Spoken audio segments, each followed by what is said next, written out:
Okay, you guys remember this? This is the Omen 30L case that I got for 400 bucks. Or not case, but build I got for 400 bucks. We recently did a video where we also talked about what looked like good deals and bad deals and red flags when it comes to buying used hardware. Now I'm going to continue this series by upgrading this and kind of showing you an upgrade path that I think would be realistic to put in this and what the actual net cost is going to look like after we sell these parts that we're getting rid of to help fund the new parts we're putting in. So this is actually kind of fun because it's a lot harder to do this than to just go pick brand new stuff off a shelf. For those looking for a high-end custom gaming experience, look no further than Falcon Northwest. Falcon Northwest has been building PCs made for gamers for over 30 years with a focus on a true high-end gaming experience. Custom cases available only through Falcon Northwest feature state-of-the-art testing and design to ensure that every component is performing at their best through thermal imaging and rigorous lab testing designed and overseen by the Falcon Northwest founder himself. With a complete lineup of systems ranging from small to large, every Falcon Northwest system includes a 3-year warranty policy and a year of 2-way overnight shipping coverage, providing the ultimate peace of mind. To see all that Falcon Northwest has to offer, follow the sponsored link in the description below. If you haven't watched the video where I acquired this and talked about it and cleaned it up and all that, I highly recommend you go and watch that first. But for those of you that don't and aren't going to, the specs on this are a 5600G and a Ryzen AM4 motherboard. It's an HP Omen. Although the motherboard is a standard screw layout, meaning we could change the motherboard if we wanted, I don't plan on changing this motherboard because the more parts we can keep, the more beneficial and more value we're gonna have to our initial purchase. If we buy that and then immediately change all the parts, that really does away with any of the initial purchase benefit. So we're gonna leave the motherboard. It's a 5600G, which I know works with this motherboard, obviously, because the G variants kind of came out after the regular 5000 series variants. I'm gonna be putting in a 5700G. So this is the parts I got right here. So this is a 5700G. It's a used CPU. I know it works because it's mine, but it's even dirty. Probably looks very similar to what you would find off of eBay and such. This is an RTX 3060 ODM, meaning it's provided 4 HP, by NVIDIA directly. It doesn't even have we've looked up the serial number on this. We can't find that it's made by MSI or whatever. It looked like it comes directly from NVIDIA. It's like an NVIDIA part number. This is a 3060. For whatever reason, this card continues to sell for a lot on HP. Not HP, but on eBay with this SKU number. I don't know if it's because people are trying to bank on the fact that maybe they think average consumers are dumb enough thinking they can only put an HP card in here. For DRM reasons, maybe that's the case when it comes to Windows. I fully expect when I change these parts for Windows to have to be reactivated. We'll see how that works. I'll try it. If it pops up, we'll see. Otherwise, worst case scenario, you can add 20 bucks, go to a key site where you can get a legit copy of Windows and just put in the key. Fun fact, all copies of Windows 11 are the same version. It's just what features lock and unlock have to do with what key has activated it. So it's not like you have to reinstall Windows. You just put in a key and then features change based on the key that's put in.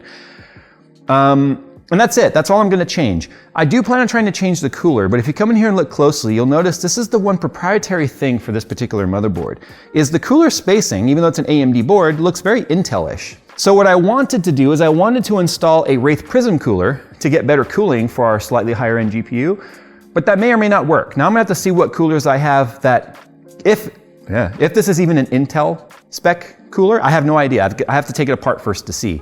This is the first time I'm gonna be dealing with anything like that. So that's what I plan on doing. I plan on using funds of selling these parts. And let's talk about how that looks, because what I really wanna put in here, here's that Prism cooler I talked about. You can find these on eBay pretty damn cheap because they're kind of like a stock box cooler that you get with some of the older Ryzen CPUs, and people tend to put nicer end tower coolers and stuff on there, so they want to sell them cheap, just get back whatever money you can. I found a new one for 20 bucks, right? Now the GPU I chose here was actually a 2080 Super. Yeah, we're going backwards in our generational progress of graphics cards. However, if you look at all of the 2080 Super benchmarks versus 3060s, it's 35% faster than a 3060. Now sure, we're going back to first generation RT cores, but the RT performance between a 2080 Super is actually a little better than a 3060, just because there's way more RT cores. But that's not what I'm concerned with. In this build, ray tracing performance is not a factor. It is rasterization performance. And I'm looking for more FPS, allowing me to bump up to a 1440p resolution. The nice thing about going to the 2080 Super means I can bump up the resolution to 1440p, still run high settings on everything, especially something like Helldivers, but it means it's gonna take more load off of the CPU, making our 5700G, which is about 10% faster than a 5600G, more beneficial to us because now we have better single core performance on that particular CPU versus the 5600. We have a little bit better core clock and we have more cores, allowing us to do better multitasking. It also, like I said, because of the fact that our GPU is such a higher end GPU than a 3060, means we can up that resolution and take more load off of the CPU as well. So let's go ahead and pull the tower over here. Let's do our teardown. Let's see exactly what kind of cooler that is. I also need to see whether or not the support bracket will even go on here without interfering with the fans. It's kind of unlikely. Actually, we might be able to get the support on there. Well, it's kind of hitting. All right, let's do the transplants. This is one of those things where I probably would have tried to update the BIOS first, but because this is an OEM motherboard, the BIOS stuff is going to be interesting. Anyway, this goes right there, like that, and as you can see, there's play, and it doesn't interfere with the fan, so that's why that can hold that just fine. So this is also going to be a good opportunity for applying new thermal paste. I have no idea what the thermal paste was like on this. This CPU did get to 85C pretty quickly. That's one of the reasons why I wanted to change the cooler type. If it is an Intel cooler layout, it actually gives us more options than what I currently have. But I feel like the Wraith Prism cooler would have been perfectly fine. It definitely would have cleared. Our height, because it's such a narrow case, is one of our biggest issues right now with trying to go with a bigger cooler. So I know the Prism would have fit. Also too, I can't go too high of a spec because as you can see right here, the EPS power, it's just a 4-pin.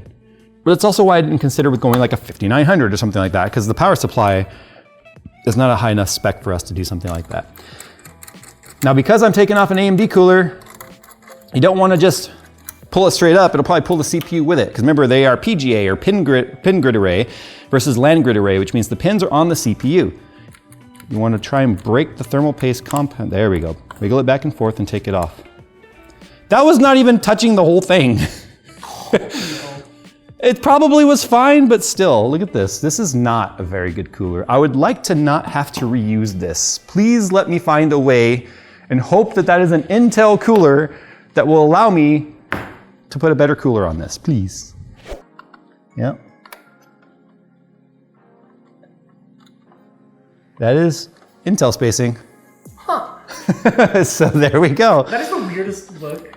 I know. So this is that $17 cooler I got. I just need to see if it will clear the side panel. Nope. It's sticking out the top. That's not gonna work. Dang. See, this is the problem with such a narrow case. So I was looking at the Dark Rock Pure, or the Be Quiet Pure Rock LP for low profile.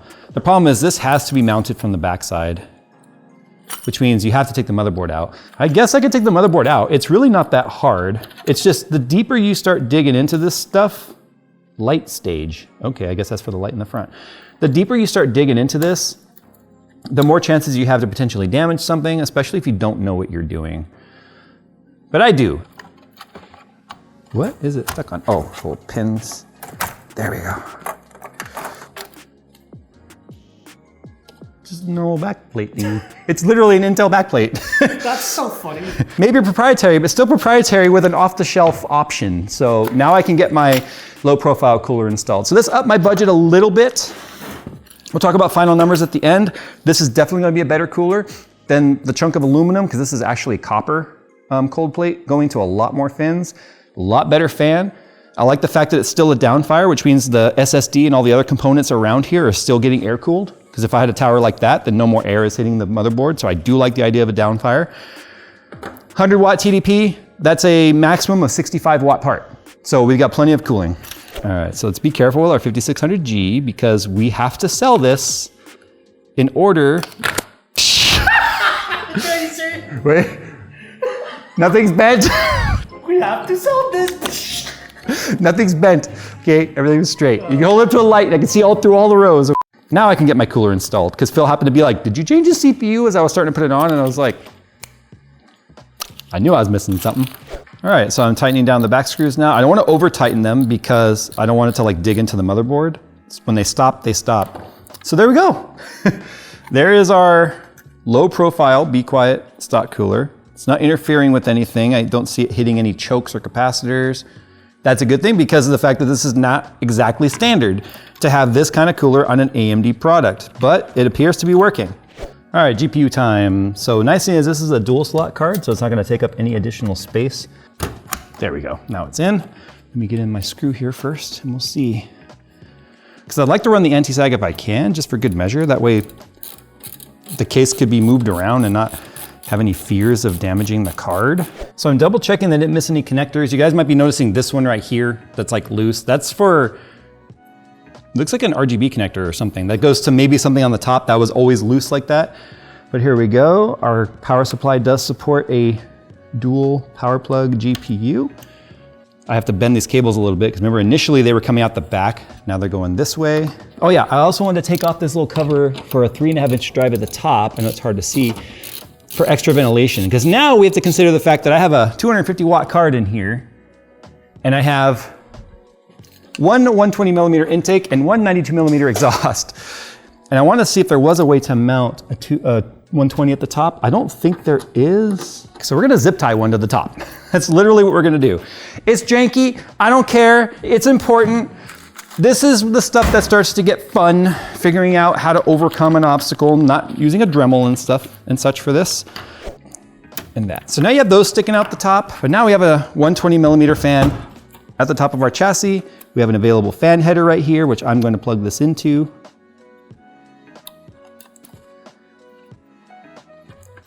Done. So this is the kind of stuff that I would expect. It says the CMOS checksum is invalid. This is what happens sometimes when you change out the hardware and stuff. Oh, it did it without me pushing anything.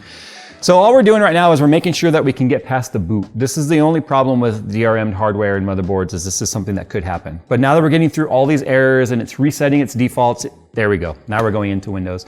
We should also see a getting things ready because it does have a different CPU, which means it's gonna have to go in and kind of get the scheduler to understand the CPU and update and all that sort of stuff. There it is right there. Nice. So I shouldn't even have to change the driver. It's the exact same driver.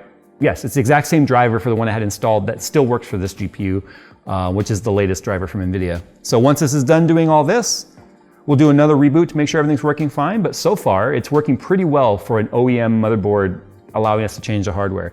Like I said, the worst thing we might experience here is the activate Windows. If it will let us activate by phone, we can absolutely get by that by just calling it, saying we're on a smartphone, having it send the code to our smartphone, putting in the number that's displayed on the screen, and then telling it we've only installed it on one machine. I don't think that's disingenuous because it's the same machine that the key came with, and then it will give you a new activate code and you can activate it. But because it's an OEM ODM version of Windows, I don't know if that option is going to exist. Worst case scenario is you can't customize your display and like the background and all that sort of stuff while it's saying activate Windows. Like I said, there are key websites where you can go to. Don't ask me which ones are the trustworthy ones. I don't use them.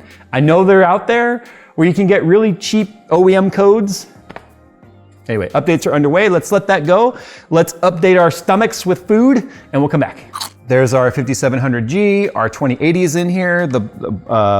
Not the BIOS, but the driver has auto updated. So I'm gonna go ahead and put our side panel back on because if we're gonna be doing testing here, thermals, obviously that has to be on. So there we go. There is air coming out the top of this, which is awesome. So now we have air coming out the top and the back.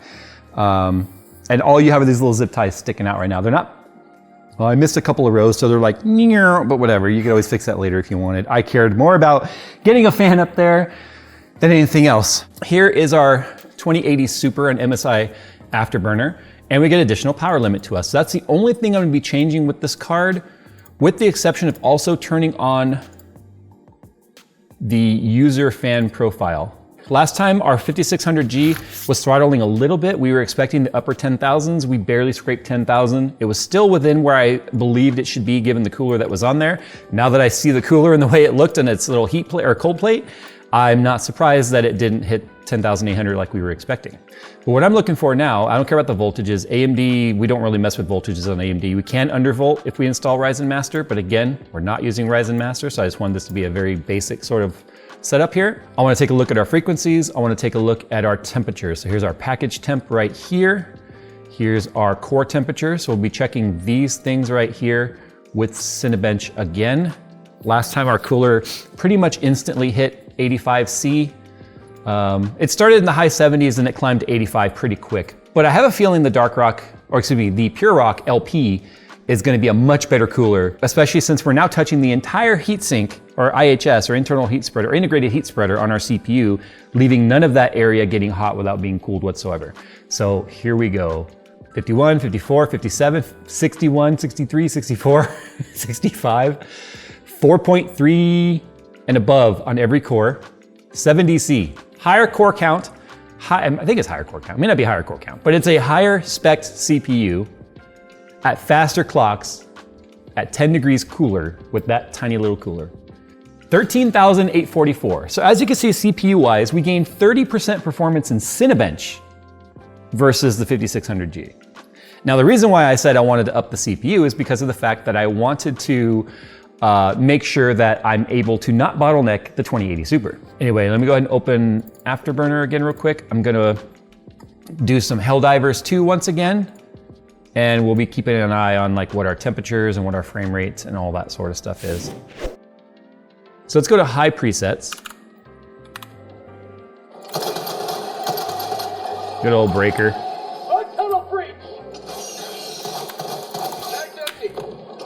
So our CPU's temperature is definitely gonna be affected by our GPU, but our GPU is at 58C, so that's fine. I'd rather have the GPU sitting here at a nice chill temp.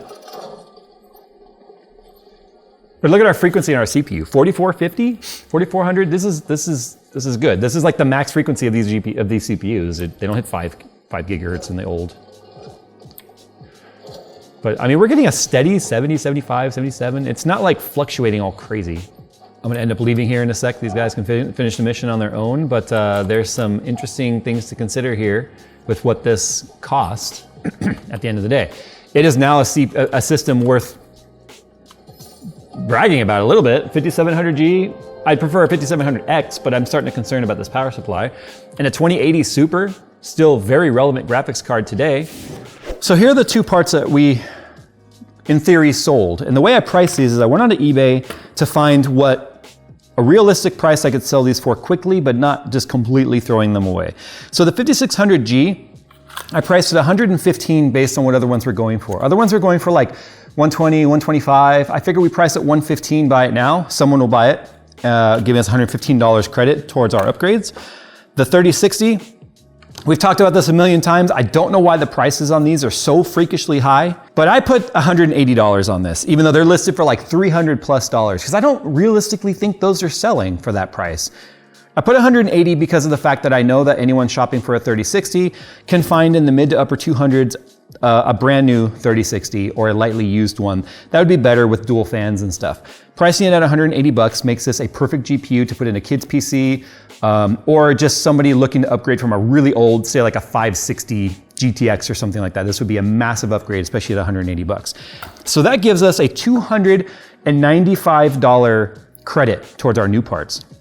Now, what I was able to find is this exact 2080 Super, the EVGA card that I have in here, for $220, buy it now on eBay.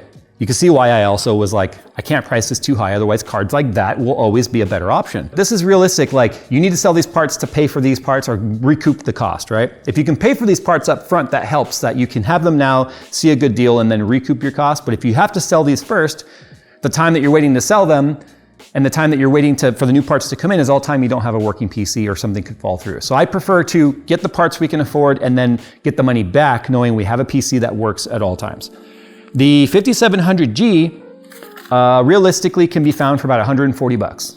So I actually was seeing them go for like 155, 160, but I did find two of them for 140 and 139.92 or something weird like that. Buy it now, tested, working, etc. with really good buyer feedback. So that was $140.